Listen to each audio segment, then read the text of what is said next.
Hi all, welcome to another Chess 24 Banter Blitz. So it's about 11:30 UK time. Just to show quickly, you can get 15% off if you use the voucher code Kingscrusher, as this shows here. So, and as a premium member you can challenge me and other streamers every week or every other day. Let's mute over here. Where is that? Just to show quickly, you can get 15% off if you use what have I done? As this shows, yeah. So, and as a premium member you can challenge me and other streamers every week or every other day. Let's meet over there. Okay, okay, so with that note, let's take some of the challenges today. Okay, so I'll click challenges and take from the first. Kaz, hi there. I'll try e4 in this first game.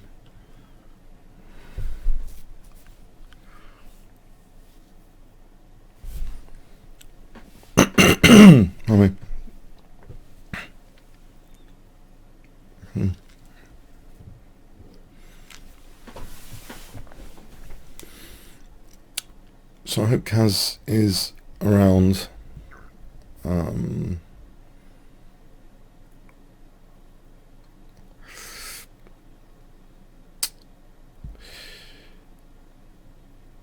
Oh yeah, I need to switch to the thing here.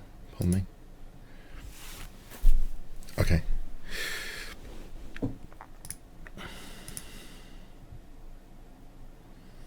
The board view should be coming in. Okay, alright, we might have to abort this game. Let's abort this game. Go on to the next challenge. On M.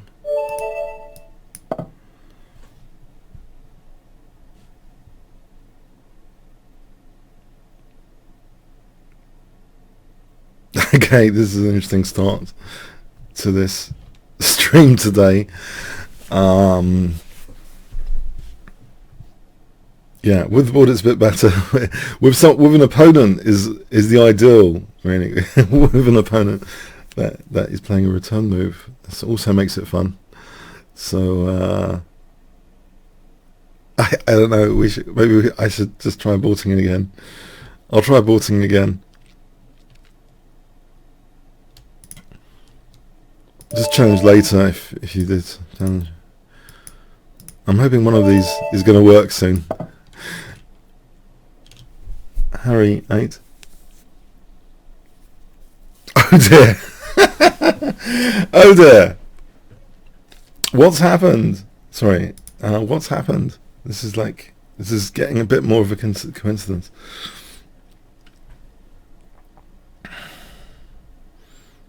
Have you guys gone on a strike? You don't want to play me today?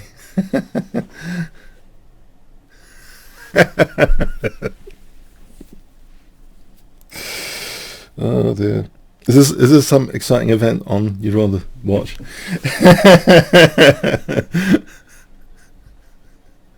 And you forgot about this Banter Blitz, totally. Okay. Alright, I can try again. Alright, I could try a different move. Actually there is a return move here. Oh, that's good. Alright, okay, good. There's a return move. Thank you.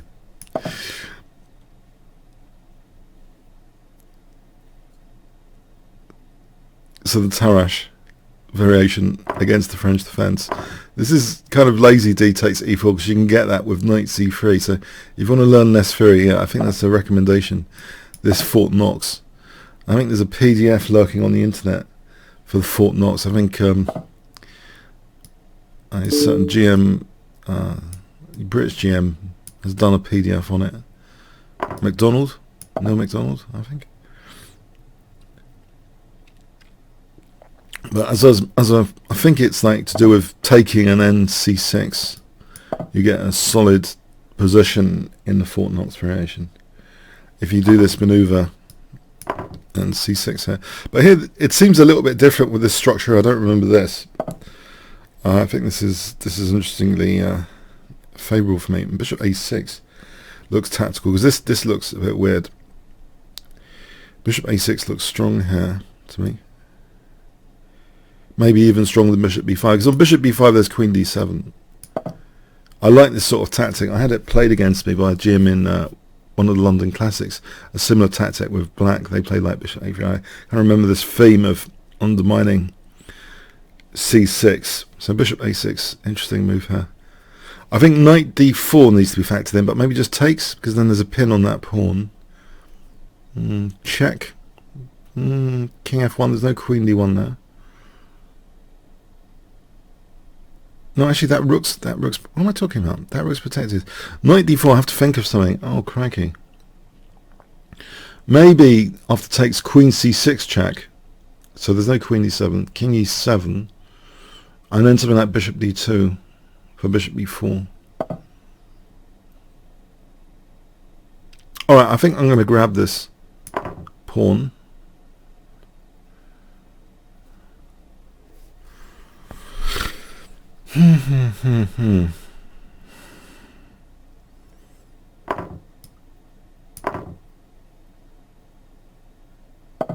Alright, so this looks like I'm grabbing pawns, doesn't it? Now with the bishop just in its original spot. Okay, there's queen d5. Oh, queen b8. There's an f3 as well. Just bear in mind this g2 could be a concern. Right, I think I can take on b8 for a moment, as previously noted, because it's check. And then either g3 or f3. Now g3 might have something better going for it, actually. I wanted to do like a4 and queen b5 later. Let's do g3 for a moment. If the bishop moves, I'll take this rook as well, anyway.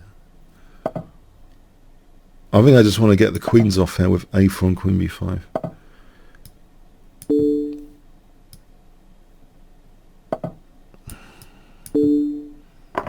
I got running past pawn here as well.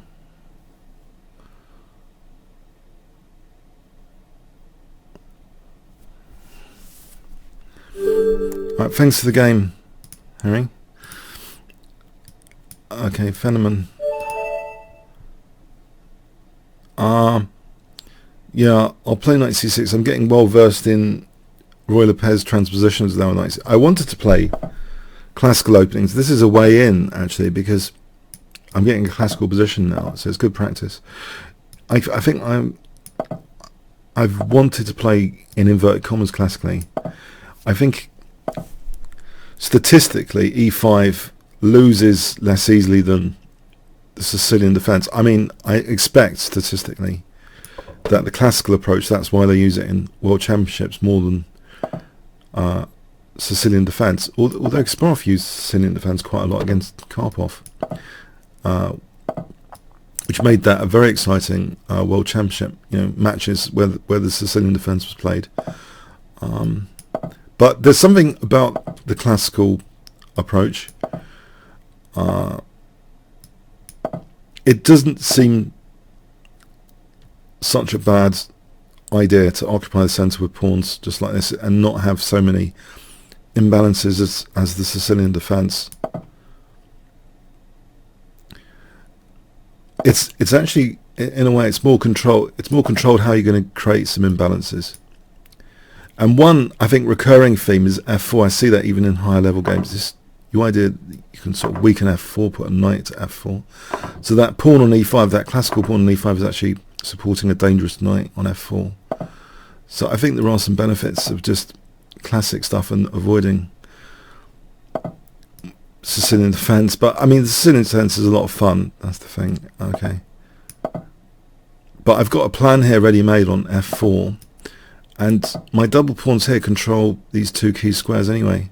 So there's no corresponding f5. So I've got f4 without f5 as an issue. Now this, I can do this to try and make sure that rook's not active.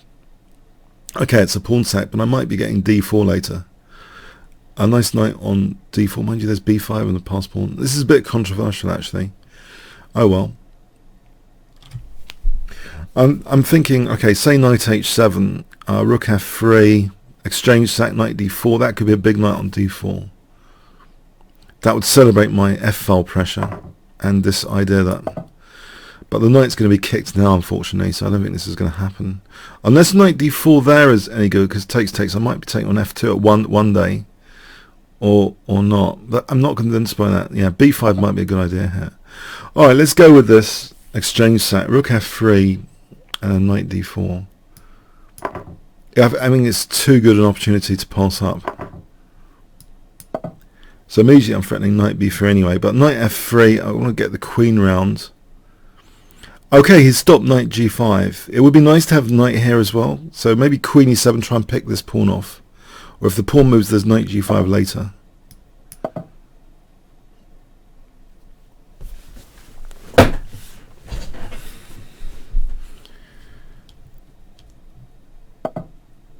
Okay, I can pick that pawn off. I think that's an important pawn to take off, just to get that g5 opportunity. Defend that for a moment.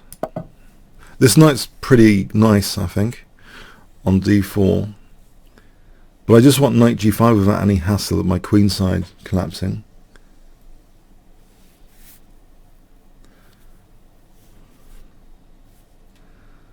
So knight g5 and then queen h3 and then knight f3 looks dangerous.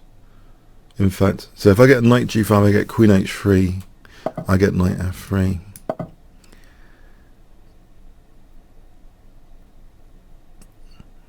So this is now very dangerous, queen h3.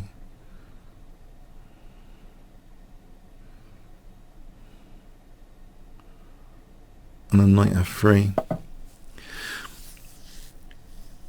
Yeah, it does parry it.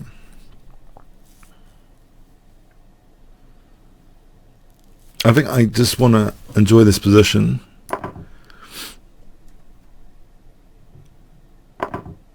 This position here, I think I can enjoy it with the knights. So, okay, I'm not mating or anything, but I'm enjoying the knights here. Now there's rook f2 as a threat.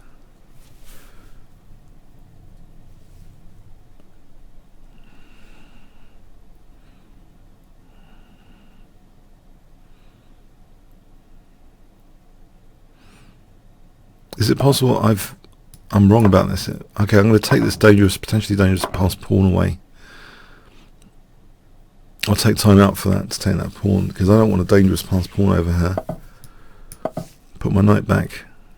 I think probably reinforce the knight. Although, say rook b2, c5, there's b4. So I might not bother with that. I can play c6 just to make sure b4, b5 isn't happening here. Now I'm thinking of closing out the h5 escape. If I go king to g6, h7 g6, because I'm not sure white's doing too much. I just improve the position first. White's not doing too much, so that makes sure there's an escape route cut off in advance. There's still no b5 except maybe d6. Yeah, it is possible b5 is on the cards, but here, okay, rook f2 and then knight f3 and then h5, trying to mate basically. So h5, knight f3 and rook h2 is a mating net.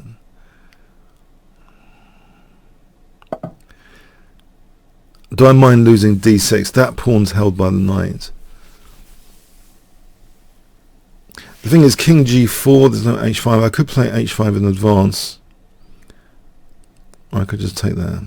I think I'll take it for a moment. That's a passed pawn there anyway. And now close out the g4 square. And then play for knight f3, rook h2.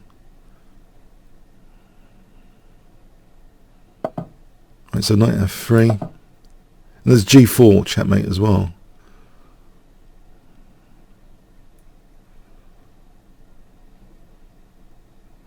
So there's rook h2, checkmate, and there's g4.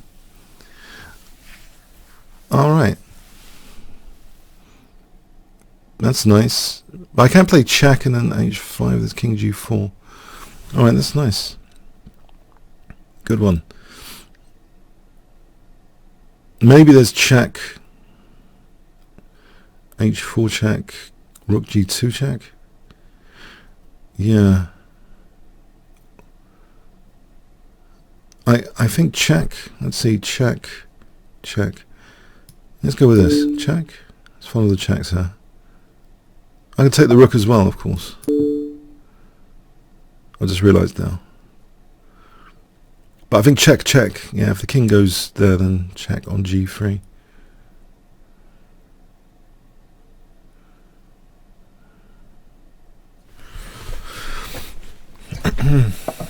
Okay, I think check and then check. So check. Oh no, there isn't a check there.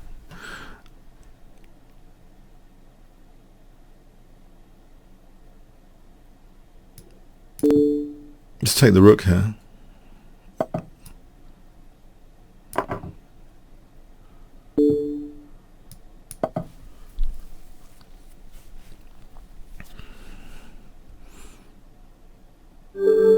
Okay, thanks, Fenman.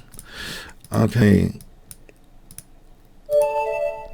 Jan. I'll play d4 for a bit of variety.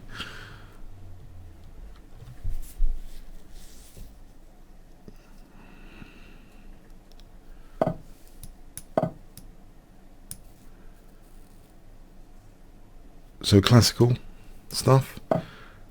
And the Slav's very popular nowadays because it doesn't block in that bishop. So they used to play the Queen's Gambit Decline, but it blocks in that bishop. So some people have argued it's an upgrade to the Queen's Gambit Declined. So I think it's semi-Slav. This is called. So I think I'm going to just play e3 here, and this blocking in of the bishop, I think, is. You might think that's silly, but it does mean there's no possibility of gambiting the c4 pawn. I can quickly play for e4 here anyway. I think this is a small edge.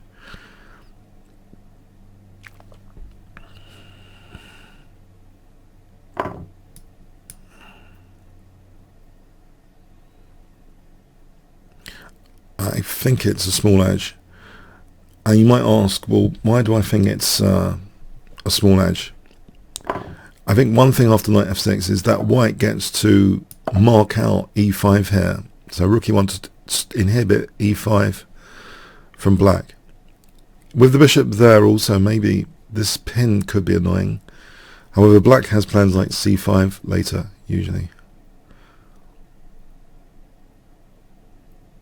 Okay, so I'm thinking this battery might also be tactically useful at some point. Queen d3. But I'll play this for a moment, which might make black think, well, why is his bishop on d6? He's refusing to move his bishop back now. Now g5 is outrageous, I think. It would be an outrageous weakening of the king side. I'm looking forward to locking down e5. Okay, that lock on e5 now. The bishop's still a bit of a problem piece. It looks very comfortable that I've got queen d3 and bishop takes f6 here for queen h7. But sometimes this isn't dangerous because the king can just sometimes escape to the centre. And black would have gained that dark square bishop. I've had that in an over-the-board game once against Mears and lost. I video annotated that over the board game. But yeah, sometimes take on f6 is no big deal with the check. So one has to be a little bit cynical about these tactical things if you're giving up the dark square bishop. But I'll play it anyway for a moment. The bishop on f6 actually protects g7, so you know, imagine now that's a panic reaction. It wasn't justified, I believe. That is an outrageous panic.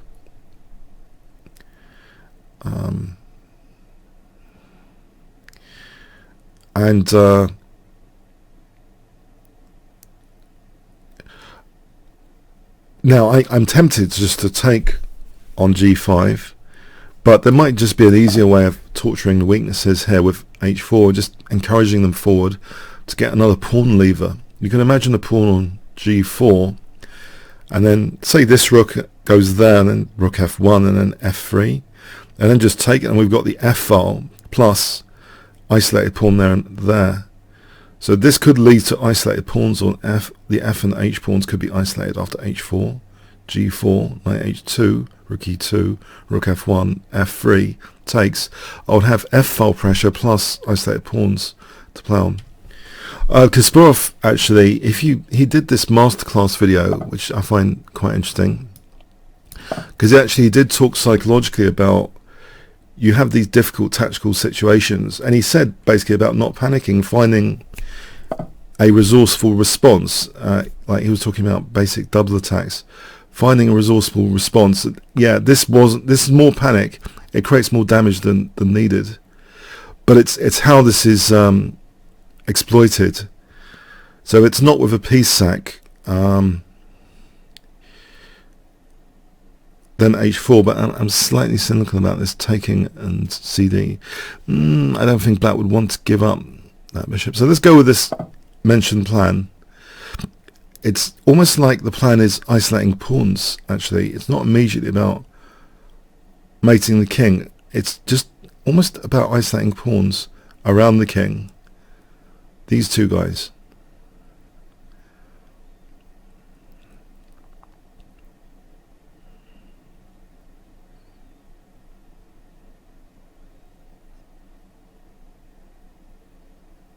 But is g4 going to be played? I mean, there's tactical, but the problem with this, it weakens the dark squares. I mean, not dark squares. It weakens the light squares a bit more. Okay, now I'm going to just take this pawn for free at this rate. Unless he's weakening the light squares, as mentioned. Okay, so it'll be a pawn up. Okay, this looks very interesting now. Okay, there's no queen d5. That pawn's there, because otherwise that would hit the knight and g2. But one must be aware of these possibilities when you uncover the g2 pawn. Now bishop e5 and queen h3 looks remarkably dangerous to me, because I'm creating a crossfire of the bishops here, and I can get my pawn back, and maybe rook h4 and maybe rook h8 and queen h7 later when the knight's not protecting h7, and then there's queen f7. So this rook d4, rook h4, rook h8 is dangerous, potentially. And I'll get my pawn back, of course.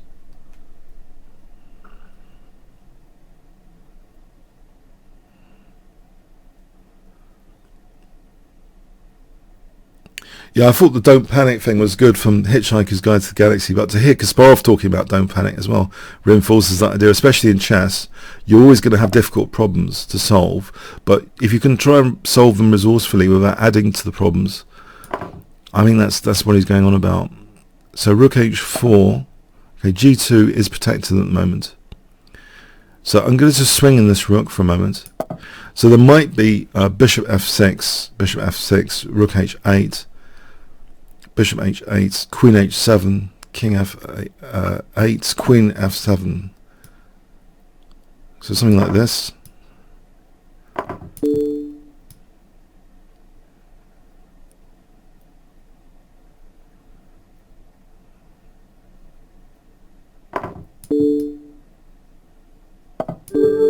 Okay, thanks for the game, Jan Torrent. Okay, graph.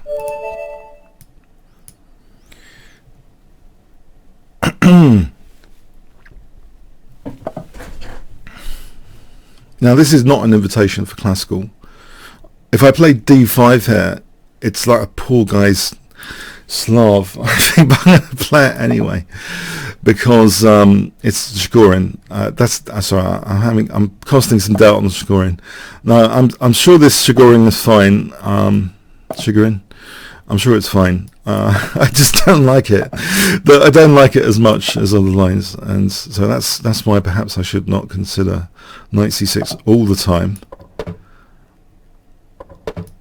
I'll try and do something about this situation with the c pawn hemmed in.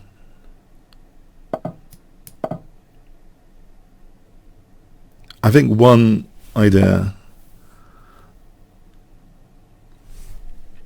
might be knight e7 to g6 later. I think there have been games of Shirov played, or no, there's the other one. There's a few exponents of Morozevich. There's one game in Morozevich, he gives up both bishops, and I don't know if it was actually doing that well though, in theory. He's very tactical, so I don't know, it's difficult to evaluate Morozovich games. I'm not sure.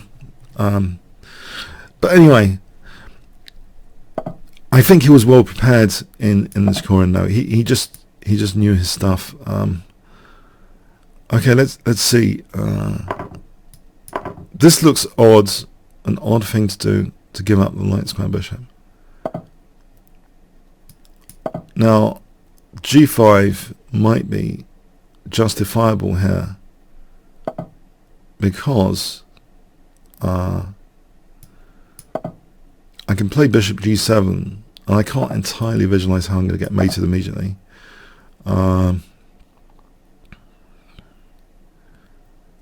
Let's see. Bishop b7. This bishop can also wait around for bishop b5, I've just noticed. There's another aspect of this position, maybe b5, b4 for knight e4. But there's another aspect with d5, but that rook's safeguarding, it seems, against d5. Sometimes rooks like that just behind pawns, they serve a valuable prophylaxis purpose. I remember there's this classic Karpov-Kasparov game, he doubled rooks behind his e-pawn just to discourage f5, but here it seems as though d5 is discouraged by that rook. Alright, I got to move this bishop, although e4 looks tempting just to take on e4, although I lose c7 after. But this is winning a centre pawn for a flank pawn. I'm wondering, it might be worth it, you know, because also I'm isolating this d pawn here, so I've got a nice square on d5.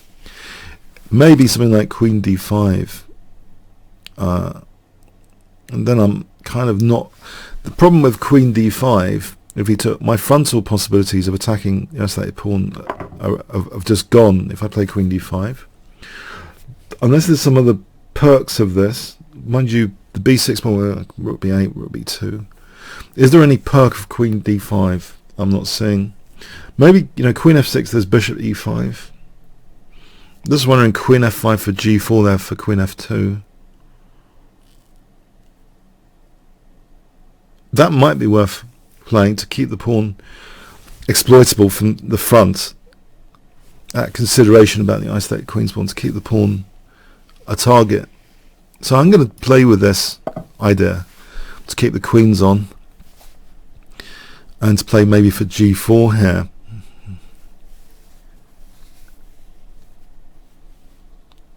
So it's possible that g4 and queen f2 is dangerous.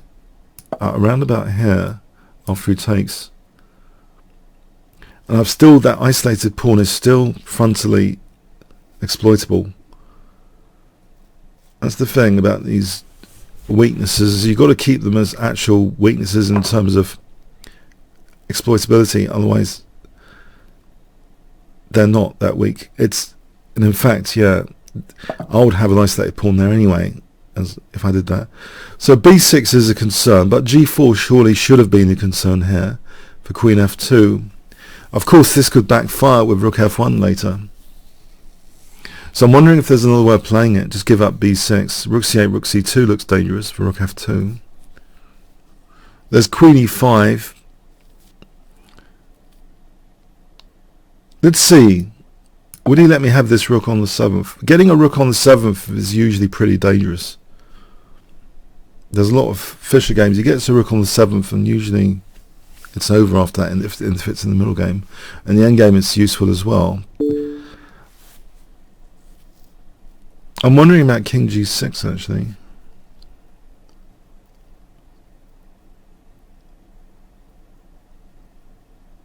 Is there enough if I took that? If I played f6, I mean he just takes and has an actual passed pawn here. Alright, let's be just content with this rook on the 7th. The pawn's still isolated the way it's played. I thought he might consider that. So we've still got this, from my point of view, this isolated pawn, a rook on the 7th. I can have a nice blockade on d5 here. And that gives me opportunities of knight f4, knight e3.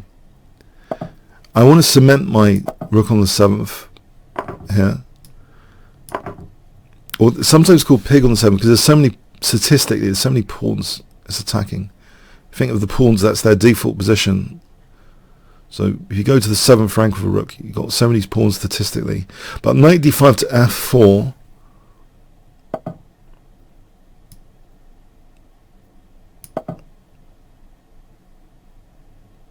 now immediately rook g2, knight e3 might be possible. Knight e3 looks quite interesting here, just to avoid the rooks coming off. Now let's imagine rook e1, knight g2. The thing is, with knight g2 I've got knight h4 and these pawns are isolated. So structurally that's a disaster, potentially. I think rook c1, I'll play the check and then think about what to do. Maybe rook d2 after. I think I'll play the check and then rook d2. So I'll fracture the pawns. So probably knight f5 to h4 to f3, but in the meantime rook c7. Ah, there's rook d1, checkmate. So what if I just keep the torture for a moment, win another pawn, knowing that the rook can't move because of rook b1. If the opponent's on a torture rack here, what can I get out of it before moving on? Okay, now rook c7 is on the cards. I can stop rook c7. I think I'll do that, actually, because I want to kick this knight from e5 with f6 without rook c7.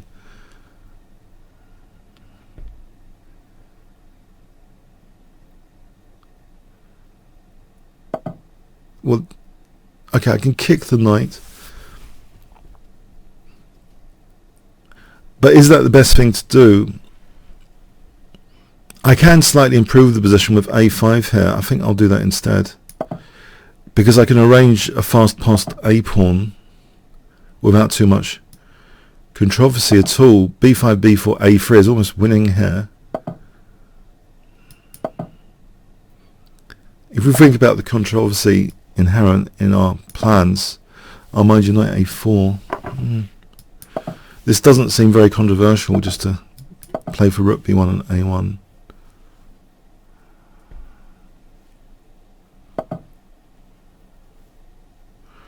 No, I'll just take that then. Alright, thanks for the game, Graf. Alright, PHC 123.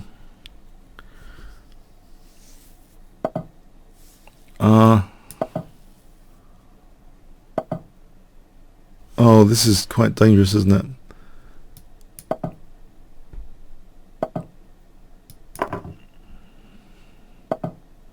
I'm thinking to play e3 here, try and fun kill my opponent's gambit, cold shower. Give the opponent the old cold shower here, e3.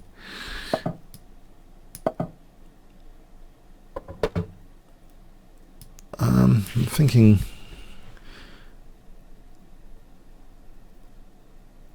let's stop this bishop h6 and place maybe c6, b5, because I think psychologically the opponent will not like this. Mind you, there's d5. I'll make sure d5 is ruled out before encouraging it, I hope.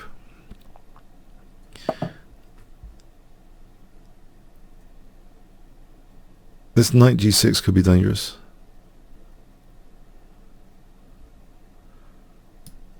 But will he play it? I mean, he might play it. It's possible.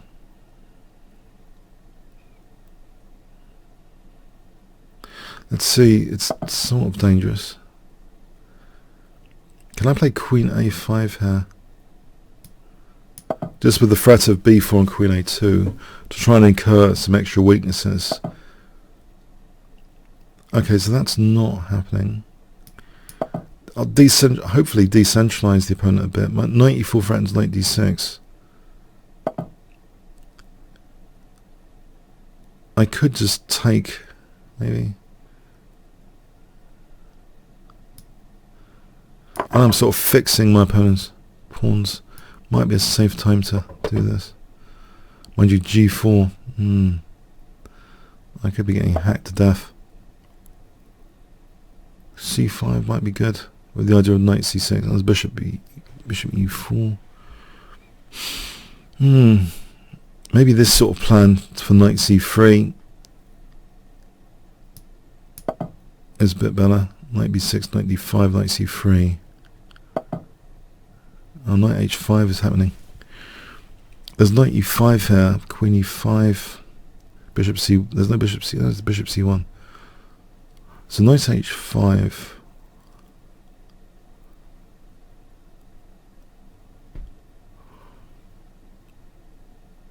I think I'd try and crumble this center with c5 now. No. I've given my king as a target here.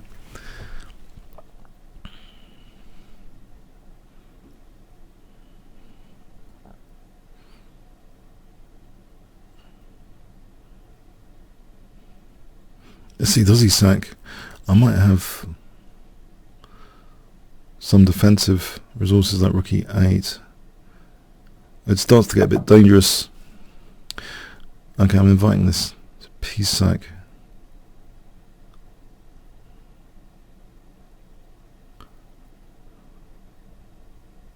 Although this tries to undermine the center and the diagonal, if I can get away with it.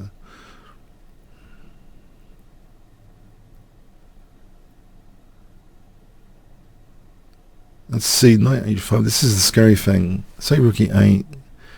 Check. Let's say a rook coming in might be a killer. That's scary as well. But here, I don't know. Hold on, cd. So let's say I can take on e5 here. I can play bishop e7.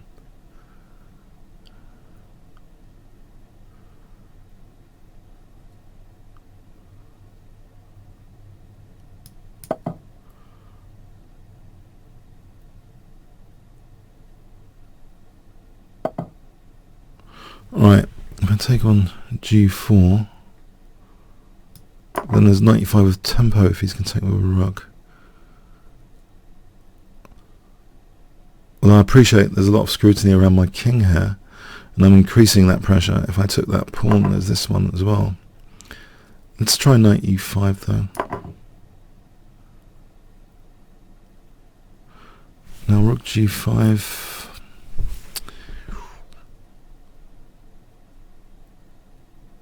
Is that bishop f3?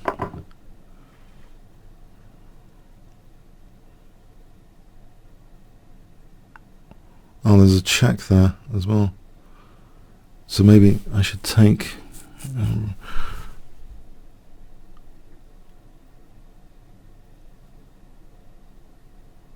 that check there is too dangerous. Is it? King h8. So bishop f3, check king h8. Let's have a look.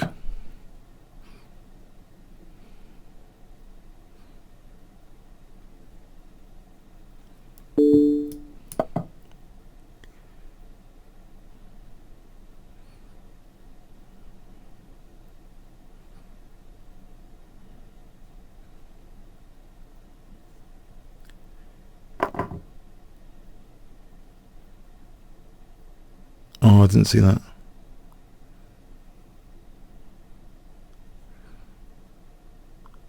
I couldn't take because of bishop g7. I think I'm doomed.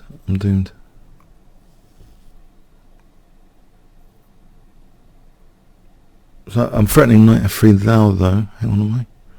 Bishop e5, queen. Oh, there's knight g6. No, bishop e5. There's knight g6. Yeah, I'm pretty doomed here. Right, I can take here without that need. That's not necessarily mating. Rook g7. There's e5.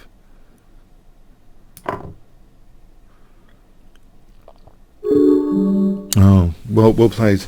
Oh, I got hacked to death. Okay, I think I have to Try and avoid that in future. Oh, blimey. Got hacked to death. Well played.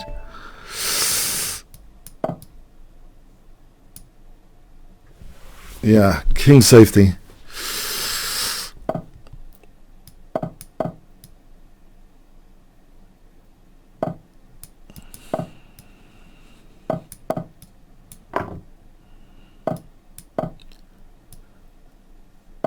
This is a sort of pet idea I've got, actually, in this system.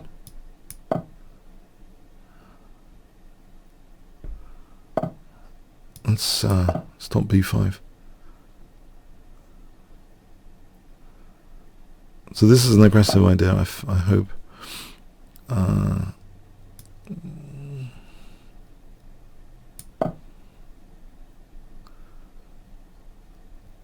I'm depriving e5, so h5 and hg.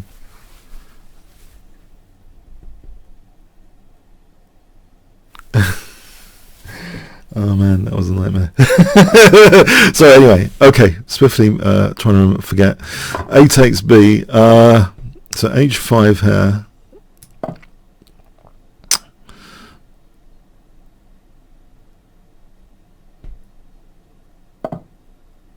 I'm just trying to activate this rook without my center collapsing. I think there might be king f2, knight e2. Okay. Activate this rook.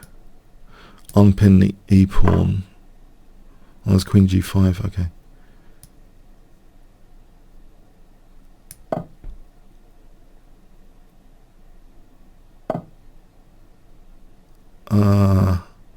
Is there knight e4? I'll drop d5. This is.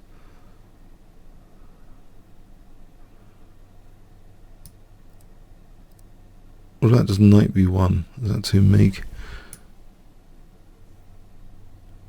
Let's go with this. I think maybe king f2 with compensation of some sort, protecting g5 pawn there.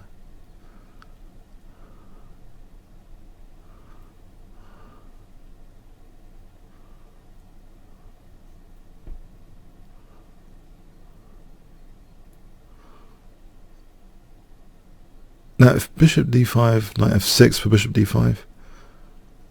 If knight d5 is kind of pinned to the d6 pawn, so wondering about king f2. Okay, king f2 here for a moment.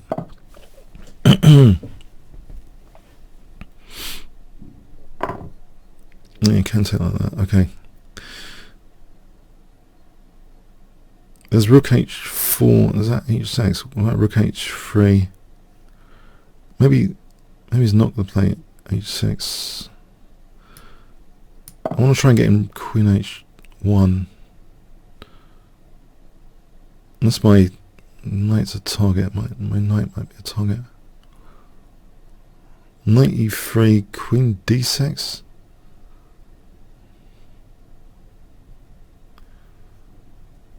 This idea of queen h1 is attractive. Potentially.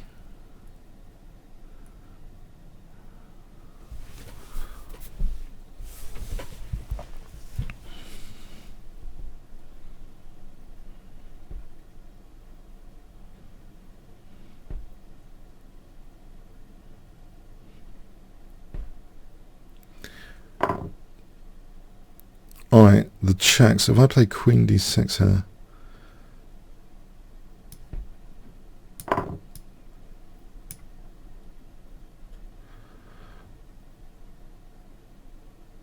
I'm hoping there isn't a major tactical problem apart from losing a pawn. There's a problem.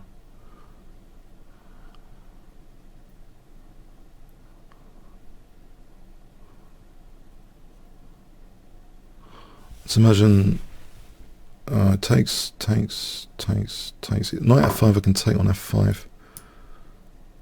But I'm pawn down. Alright, he's trying to win my bishop there.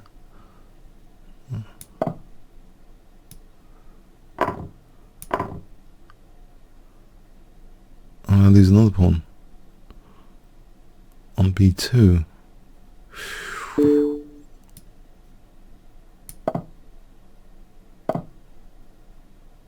Ooh.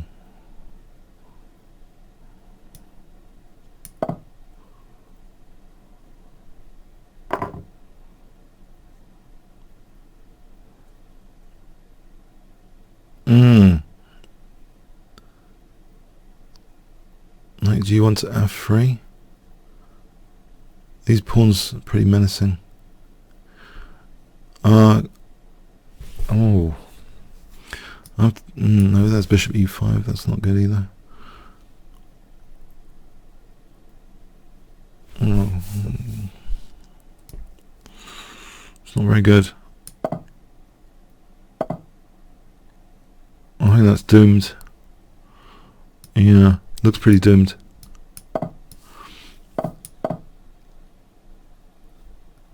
The rook h1 for a moment.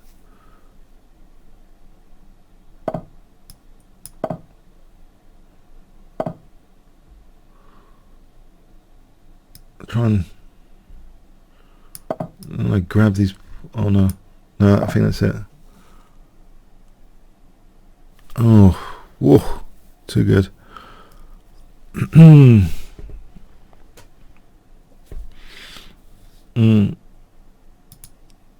Well played.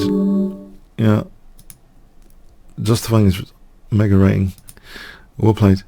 Okay, McTowell.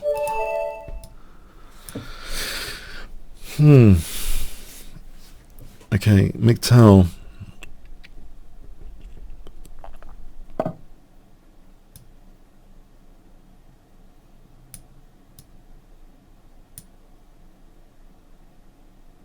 So knight c6 again. I shouldn't have played knight c6, but anyway, I think knight f6 is more interesting overall. Knight f6 to d4.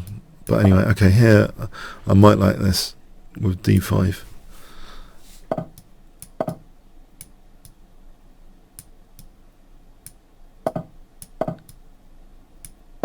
So bishop c5 and d6.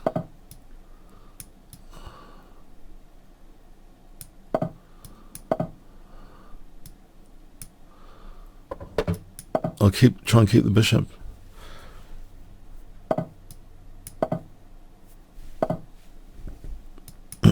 Maybe bishop d7, queen c8, bishop h3.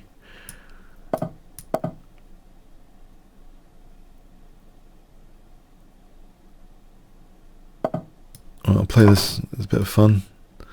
So knight g4 after. Oh, okay, there's I'll stop queen f3 here and threaten, because I think that's better than that, because I stopped queen f3. So knight f4 there'll be queen f3, but here I'm threatening mate without queen f3.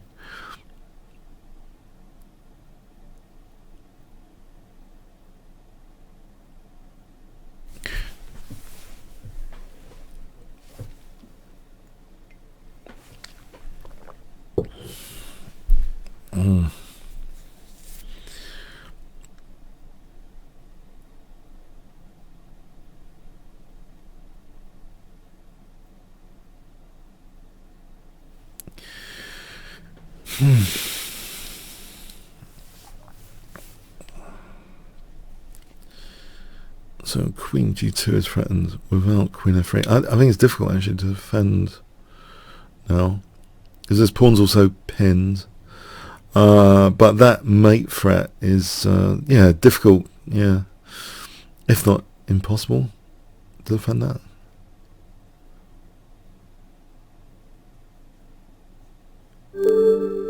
Okay, thanks for the game, Nick. On this is a re-challenge, isn't it, from before?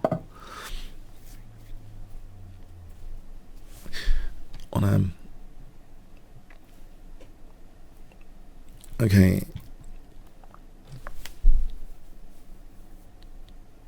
Oh, Onam's having some difficulty. It seems accepting the challenges, because we had this issue earlier.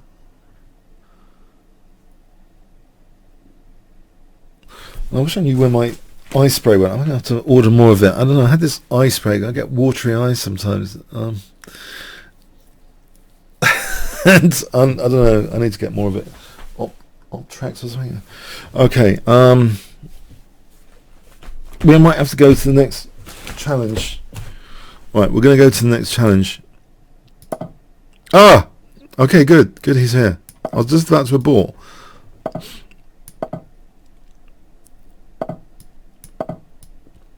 So the Austrian attack against Piot's defense. Austrian attack with a special H4, H5 is, I think, is one of my heaviest hitting variations since discovering the Nakamura line of sacking the knight on C3. This is one of my heaviest hitting variations.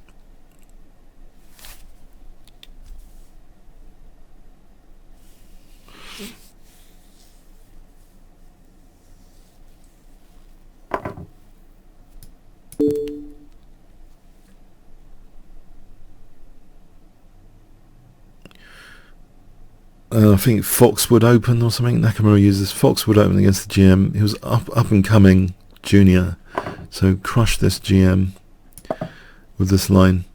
This piece. Andrew Martin told me it originates from another attack. Velimirovich might have introduced this whole concept much earlier. I think Andrew Martin told me on, was it Facebook? I know he might have messaged me on Facebook. It might have been a Facebook comment.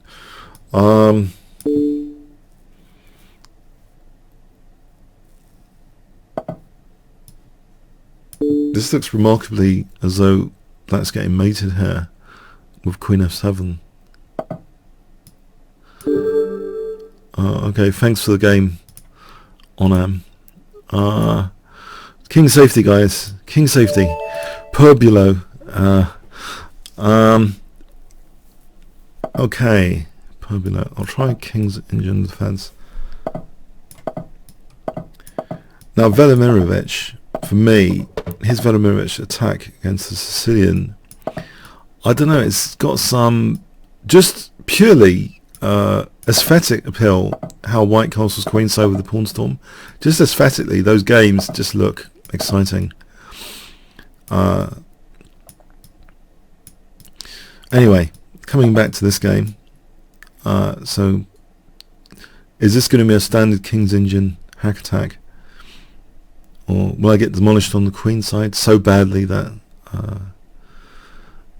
it's one of the interesting things is the role of the c8 bishop here, because you often want to use this to sack on h3. So the infiltration on the queen side is not so bad if you don't lose the c8 bishop.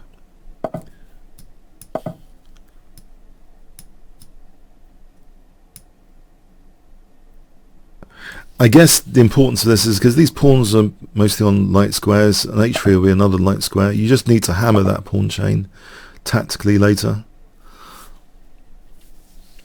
So let's imagine h5, g4, g3 later. Try and open up some dark squares as well with a pawn sack. Rook f7 is a standard attack defense move, because it can protect c7 for a little while longer, and swing to g7.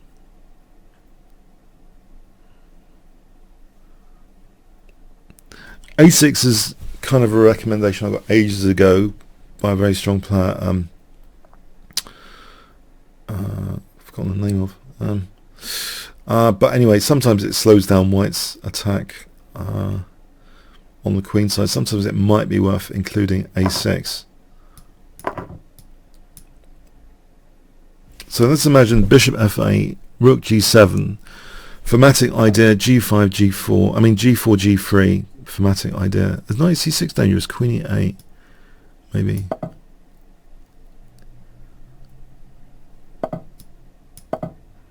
So what I want to do is rook g7, g4, g3, try and get a knight to f4 later with pressure on g2 frontally. If I've got rook on g7, there's frontal pressure on g2 later.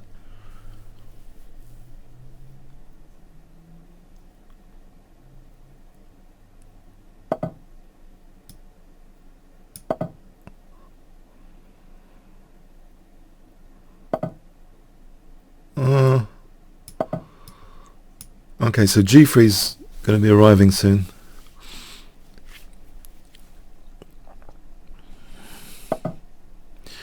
Indeed.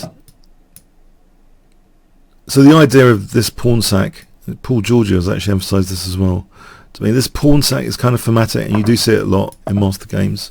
You get the dark squares are opened up, particularly f4. In fact, you can imagine knight h5 to f4 is already a little bit dangerous.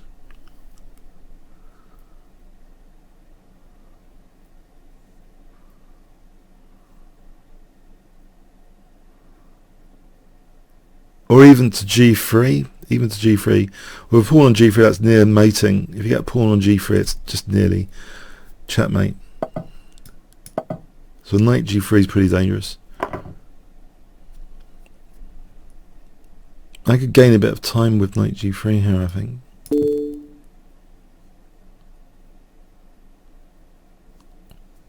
I don't want to take the exchange.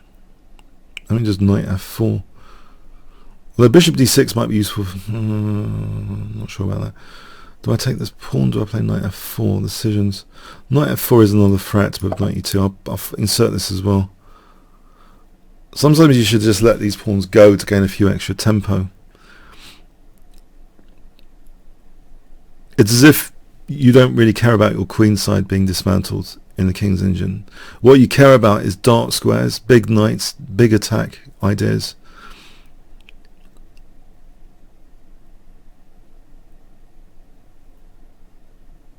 h3 could be dangerous. I'm immediately threatening that bishop on e2.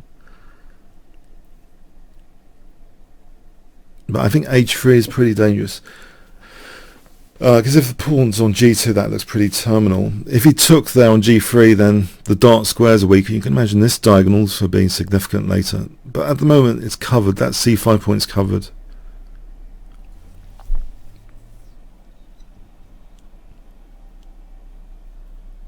I think h3 here is pretty dangerous as it goes.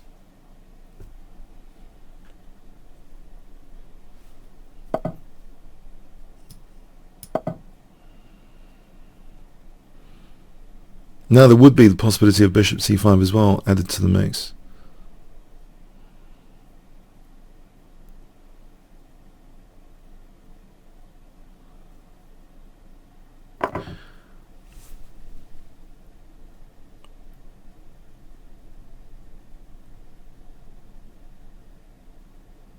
I think h is just so dangerous. I think d6, king h7, d7, queen h4, end of game. I might be taking the rook on f1 here. So I'm threatening queen h5, or I could take that rook. I think just rook takes and then let him have the rook and just queen h5 for queen h1.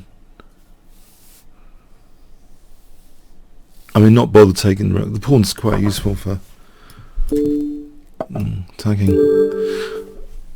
It can be completely thematic, the King's Engine.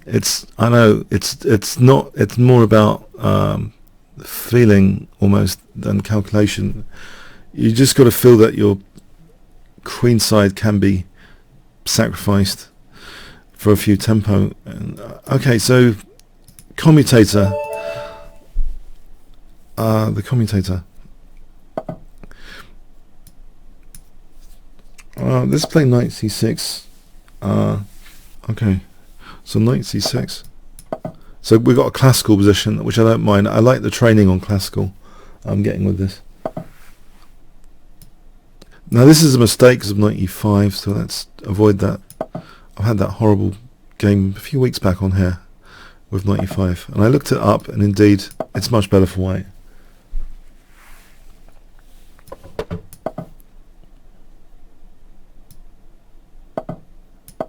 So we got classical.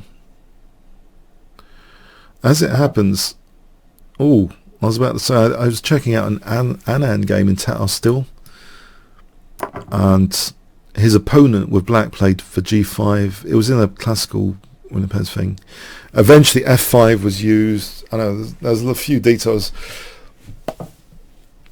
I don't think I'm going to do a video about it. It's too complicated, some of these games. They're more than 50 moves and I can't be bothered usually. When I see more than 50 moves, I can't be bothered to do a video. If I see a game less than 30 moves, more tempted if it's nice. But yeah, there's some interesting games at Tattle still anyway. But okay, what is this anyway?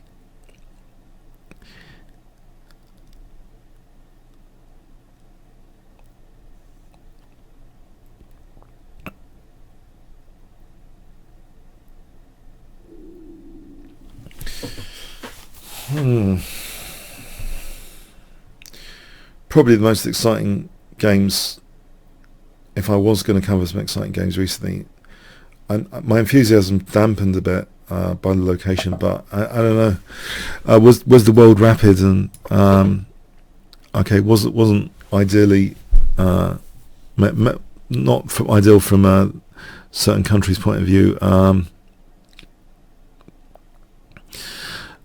but yeah, I don't know, if I don't cover the games that FIDE host their events in, I'll end up not covering any games basically. FIDE just need to, I guess they primarily see it as a way of, they've got to get their money, so they just play anywhere it seems. I mean, we'll probably, yeah, anyway, let's get back to this game. So but yeah, Blitz and Rapid in theory would be my most interesting source of games actually, barring other factors. So D5, then maybe ED and F5.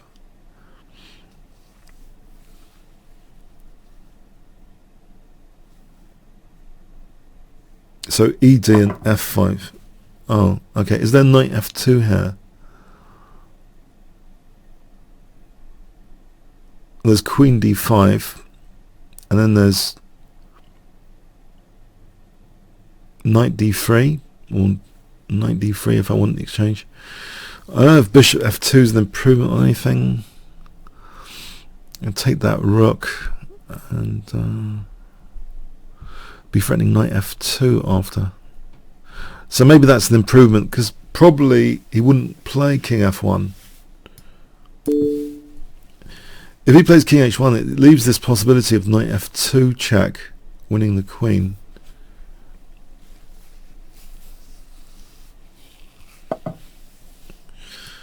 So Knight F2 check was why I decided on the tiebreaker for possibilities of between Knight F2 and Bishop F2. The tiebreaker was this possibility of Knight F2. Okay, thanks, commentator. Kramnik student.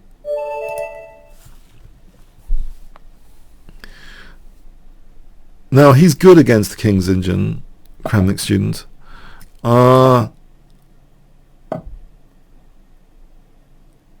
And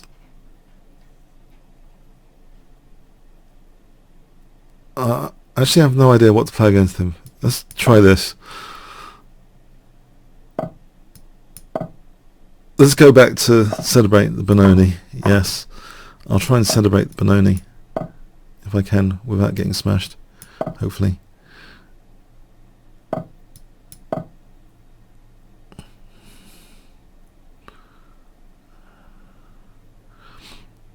So a relic opening from the past. Okay, so I'm surprised he hasn't used the flick knife variation, which is like F4 and Bishop B5 check. So this stuff, I mean, is just too dangerous for white, I believe. Tau won so many games in this, it's just too dangerous for white, this whole thing. This is not a critical test of the Benoni. I mean, there might be some d6 issue. I'm not sure it's a critical test anyway.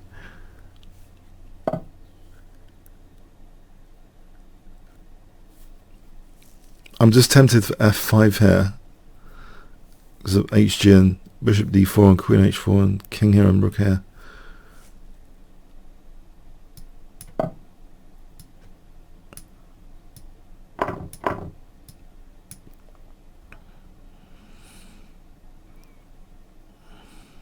I could be overestimating this. Yeah, bishop f4 might still be on the cards. I might have got this all wrong. Okay, this might be all wrong. Yeah, bishop f4 is still on the cards.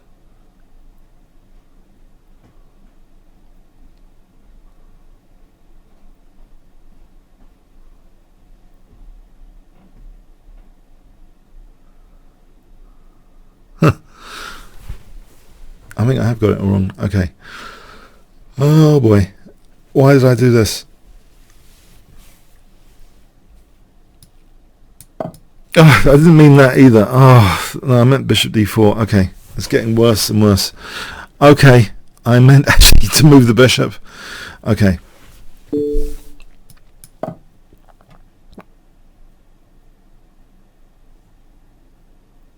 Knight. Okay, let's try and establish. I'm playing an odds game now. Okay, if I try and get my bishop d4 without moving the king, then queen h4 and g3, for example.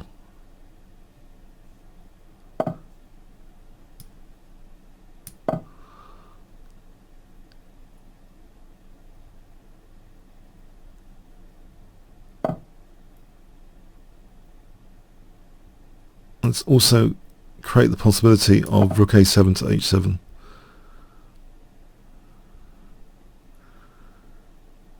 That's bishop b8, it's technicality. Rook h7 for queen h4.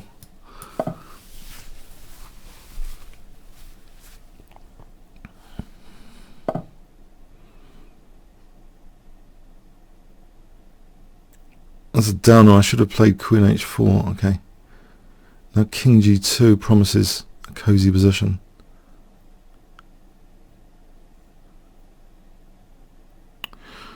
Oh, let's put this rook in here anyway. Try and double. It's going to have a cozy position.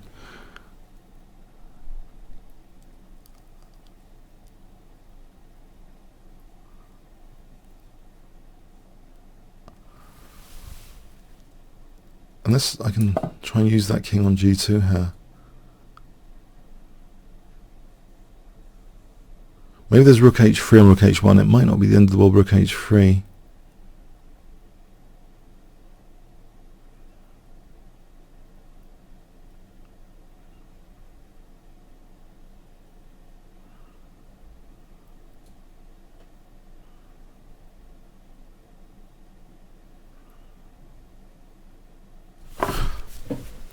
Bishop d5 here looks good because that's loose piece as well to celebrate.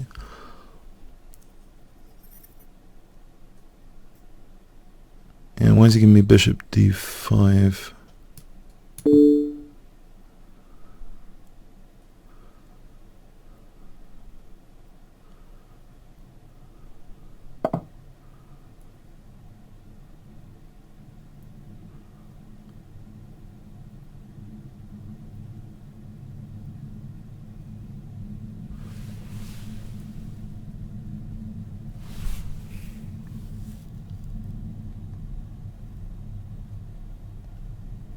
Bishop c3, rook e2, taking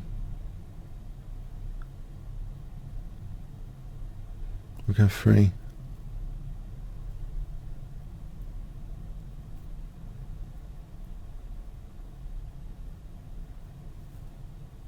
Rook e2 to start off, and then takes queen d5.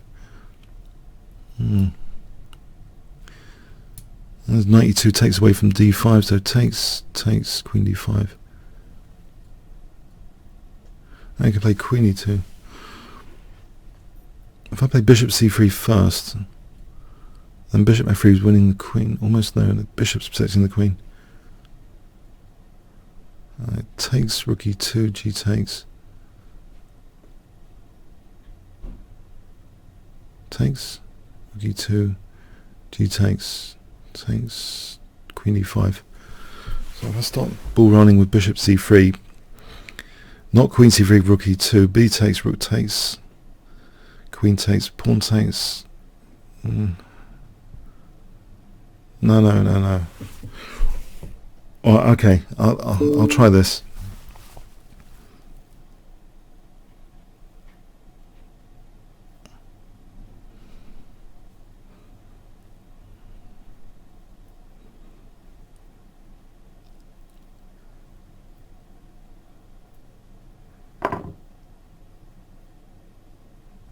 This gives me the possibility of queen d5.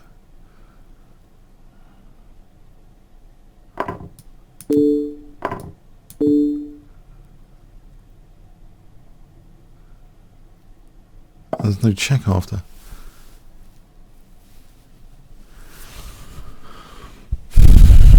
If the knight moves queen h5, checkmate.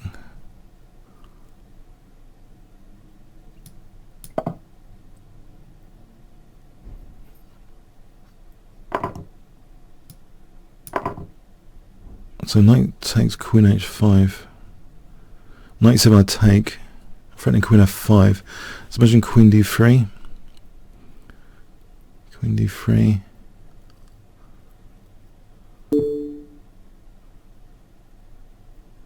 This takes a knight f3 here.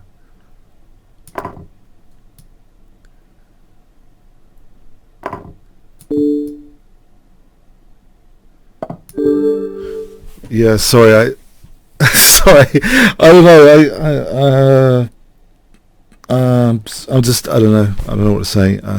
Okay, it's just pure tactics. It's pure tactics. All right, thanks, Seb. I didn't mean king f8. I mean, I really didn't mean king f8. That was really giving an odds game there at that point. That was not good. I just wanted bishop d4 immediately. Yeah.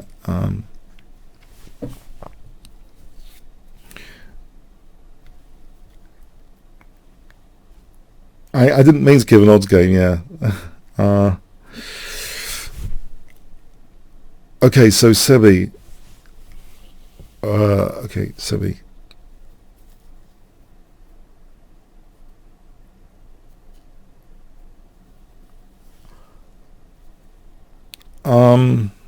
But I do like. It's one of my favourites to look at the tell games in the Benoni. It's one of my so many games he slaughtered people tactically. It's such a tactical opening when you get that situation with the dark squares. It's one of these dark square counter-attacking systems. But anyway, so is Sebi around? Or should we go into the next game? Might have to go to the next game here. Okay, we'll go to the next game, I think. Okay, we'll go to the next game.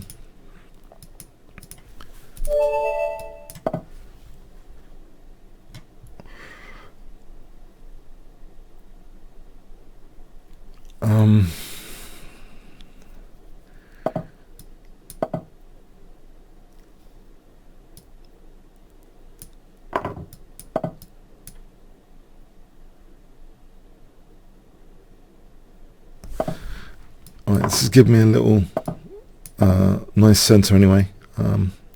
It's tempting just to play f4 and e5 now.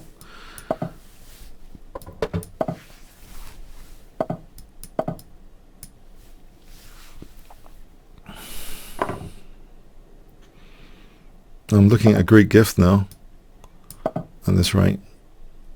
h4 and bishop h7.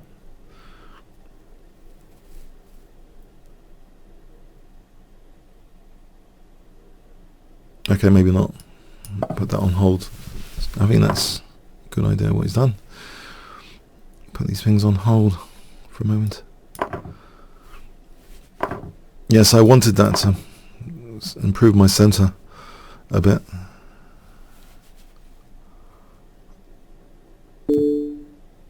Okay, I'm not sure that's a big deal.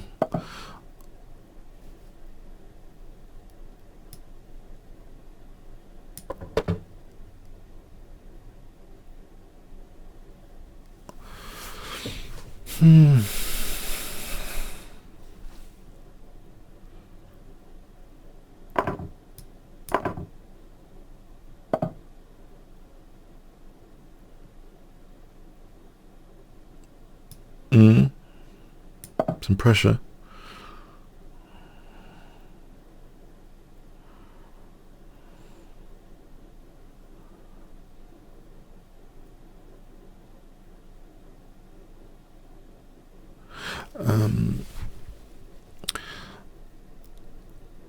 yeah, it's I don't see I've got an advantage yet.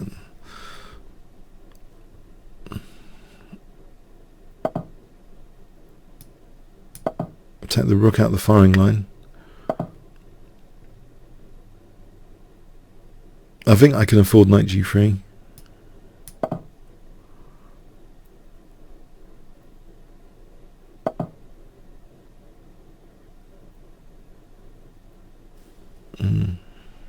Let's unpin there.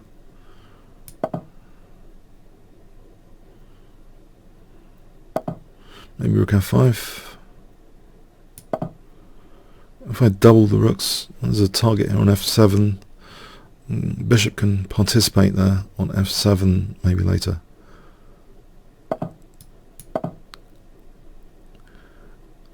So let's imagine, well, bishop d5 basically, bishop d5.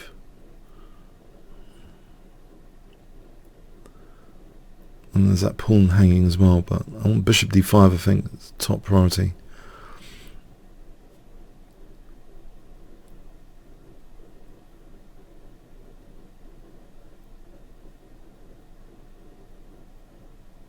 So bishop d5 and that stopped. I go here for bishop b3 then. This is the trump card without the counterpart. Oh yeah, there's a brilliant film, Mrs. Sloane or something I saw, and it's almost like she does play this chess game. She says you gotta be the one to play your trump card right after the opponent plays theirs, and they're the one that should be surprised, not you. I thought that's actually quite almost interesting as a chess metaphor, because I think that reflects my last over the board game, where I think my opponent was thinking he was playing his last trump card to sort of queen and a pawn, and I bypassed that and played mine, so I think he was the one surprised. And it's this film called Miss Sloane. It's about the gun lobby in the States, and the First and Second Amendment right to bear arms. But anyway, so they tried to get her to promote guns to women, and yeah, she was up against it, the might of the gun companies. This is a bit of a spoiler. Anyway, it's probably worth watching, but from a chess point of view, it's just what she said, I think, is quite interesting. From a chess point of view, I was thinking about that. So I don't know, queen f2 is I don't know, queen f2 is not doing anything. This knight's quite useful defensively. So queen f2 or queen f1.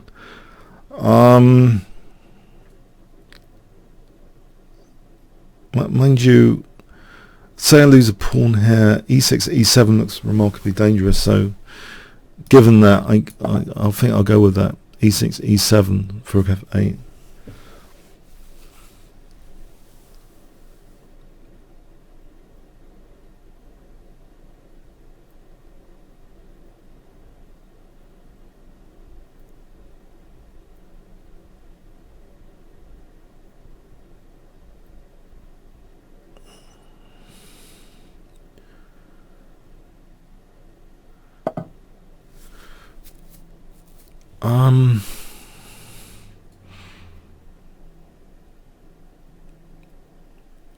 Oh, okay. Rook f5 seems also dangerous now, because this bishop's naturally taking an escape square from the king. On queen h6, maybe queen f3 for rook h5.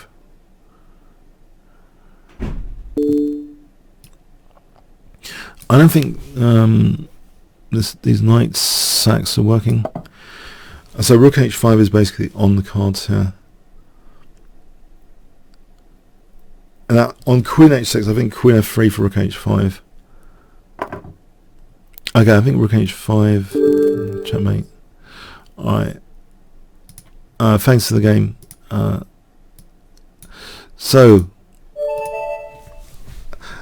Ashwin Singh.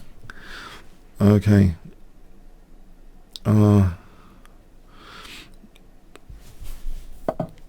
Let's try to play King's Indian Defense. Sorry, coming back to, I mean, I haven't really fully explored, I mean, okay, I saw that film recently. I haven't really fully explored the idea in chess, if that's valid, but I have had some games recently before seeing the film where I didn't put my opponent away and I was getting overexcited and then surprised. I think there is some logic to it anyway, of what she was saying, to kind of think about. So anyway, I want to stop going on about that now. Bishop f5 and e6, maybe. Maybe this is an okay position. I don't want a bad bishop. So e6 and there's knight e5. What about queen b6? Is that possible? Queen b6. I don't know if this is a reasonable position yet. Or is it going to be terrible? Is e6 terrible? f6 just in case.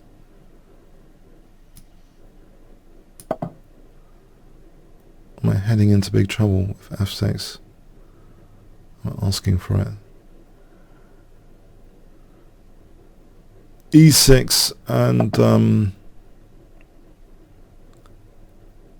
I could be asking for it here. If I castle this a5,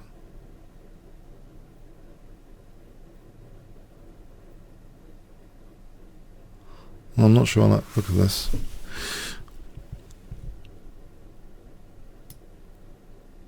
I mean, I'm going to get slaughtered here at this rate.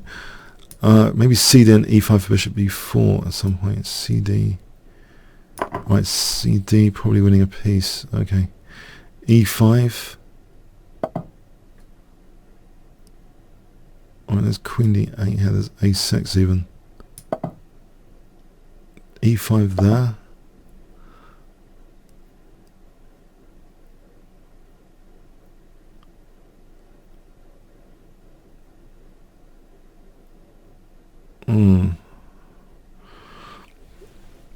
I took on e3 and then e5, cb. It looks so crushing.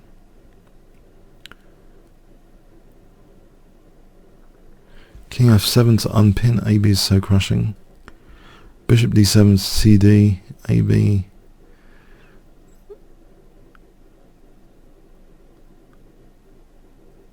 Maybe queen b6. Maybe queen b6.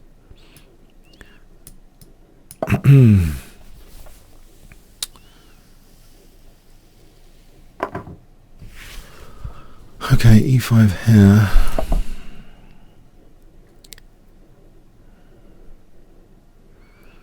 I think CB's crushing.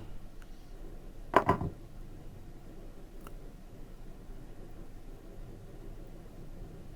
just like aim for bishop b4 when he's not expecting it. I mean, it's over.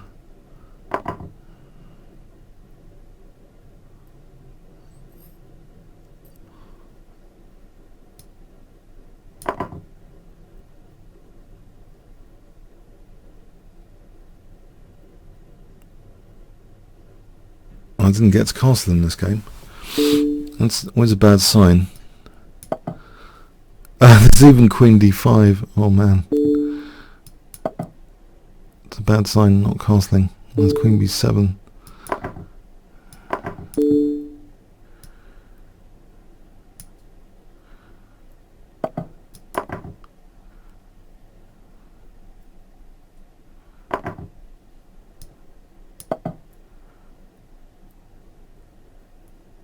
So I'm just a rook down out of that terrible opening.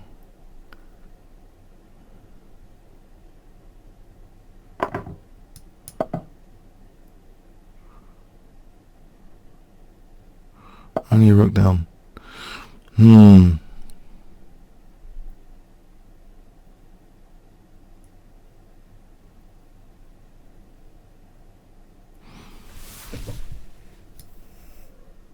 There's a possibility of a tactical slip up, maybe, or not.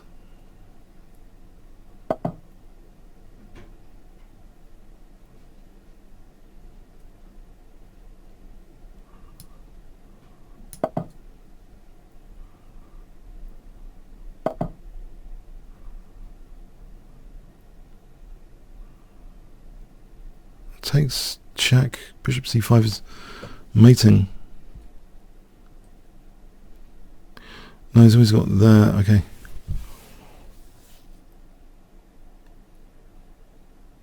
Although if the pawn was there, it would stop king g3. So takes check. Bishop c5. The knight's holding c5. There's a few things stopping this working. This little trick.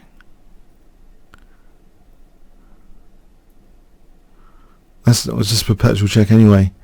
Okay, it's just a perpetual check anyway.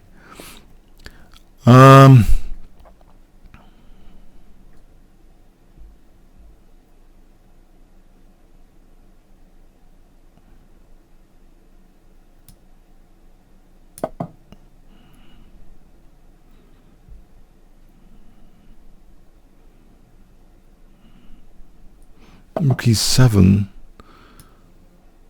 Right, bishop e1 or something. If he moves the rook. Bishop c2. Try and get him to move the rook. Bishop c2 here. Oh, he's not going to move the rook. Okay, I think he's just going to win with technique there. Oh. Okay, so bishop e1 is a space for the bishop.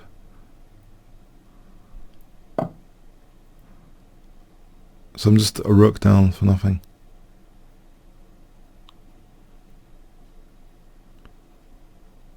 That was such a bad opening.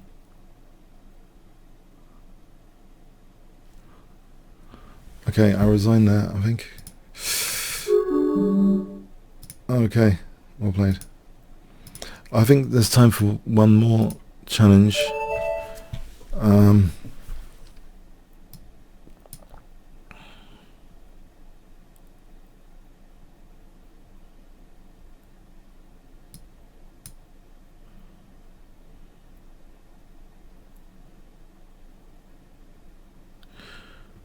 Regular. Okay, maybe bought this.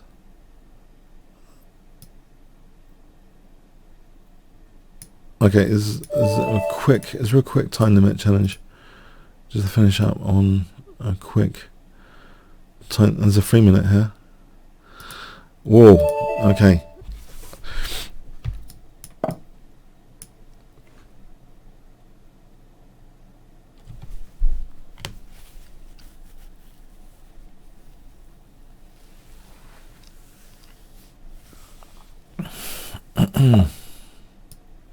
Try this system again. I'm hoping for a bit more luck.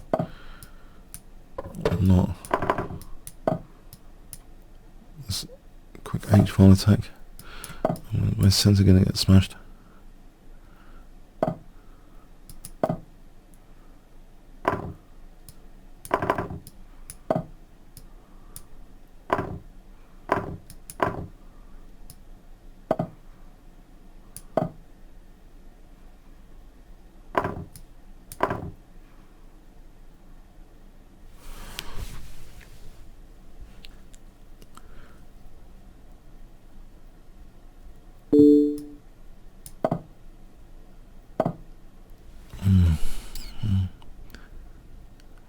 I play bishop a3, bishop f7, queen g6. If it takes queen h5. I'll mind you, there's king f8 as well to think about. What about queen g6 there? No, he just takes. Okay, bishop f7. Oh, he just does that. I didn't see that at all. Oh, no, yeah, that leaves me with like nothing. Oh. Okay, that was a quick one to finish the session. Alright, bit of a disaster there at the end. Alright, okay, I think that finishes the session. Well played, guys. This week, well played. I thought I had something there for a moment, for a little moment. All right. Okay. Have a nice rest of the day. Nice week. See you next week. Thanks so much. Cheers then.